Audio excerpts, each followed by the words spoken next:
For too long, people have been suffering from some form of political aggression. That must be reduced now, today, as we have gone so far in political process. In our Western democratic world, less people are suffering from injustice or structural violation. But can you imagine that you live under one of these despotic political structures? Those of you that have such experience already know what I'm talking about. You feel a sense of pressure, a political pressure that affects every aspect of your life and your profession. You cannot write an article freely. You cannot express and talk your idea out. You cannot do business in a free or relative free market.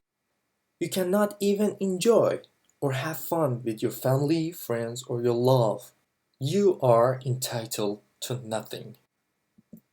Today, I'm gonna talk about political aggression, its legitimacy, and how we can distinguish it from the illegitimate one, such as violation. Some may think that the question about aggression is related to the nature of psychology, the great suspicion that I had at the beginning of my research. Yet, it is not only about a pure psychological path, it has also its political roots. In the past years, many of us have seen, heard, or engaged in political debates, which probably most of them is related to what is happening in Middle East, Africa, or Asia under such oppressive regimes. So I got to tell you that all of you have kind of talked and discussed about this subject over and over again. Look at these marked countries. Each of them is representing unique practical structure of autocracies in which the political aggression is the major trend. The main instrument of all authoritative regimes is violation, which can be considered under a wider group of political aggression.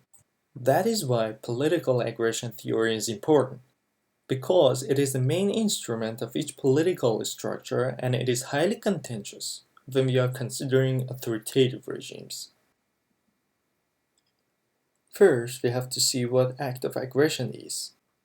Is it always related to psychology or it is pure political matter?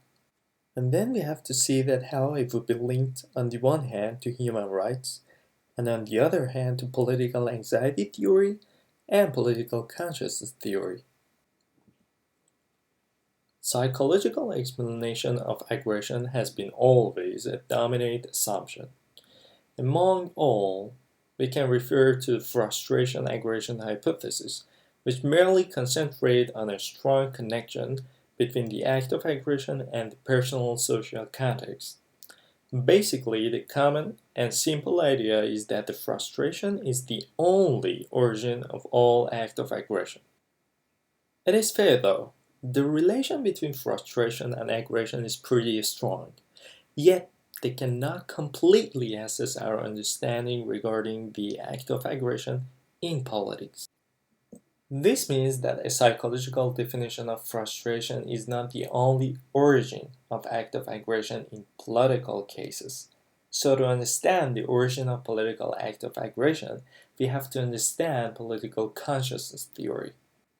Political consciousness basically is a mutual recognition of right and power between authority or government and those who are governed, more or less is based on a rational normative principle through the process of governance.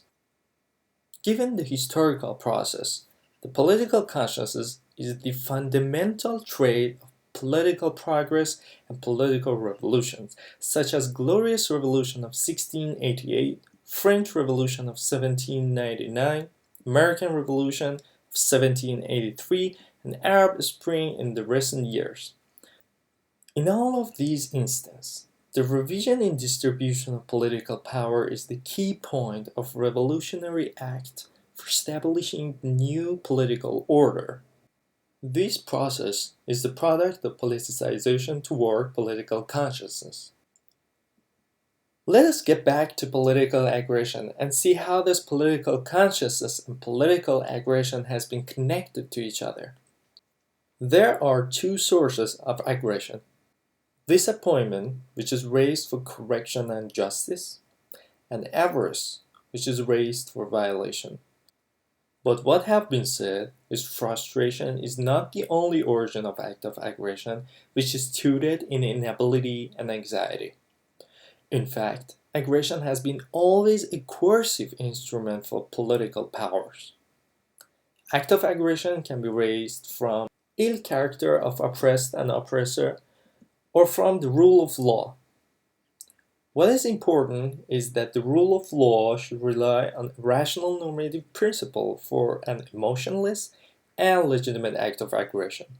In this sense, law is the mean for political power. With this concept, we can easily differentiate between aggression and violation, and that shows the legitimacy and illegitimacy of the act.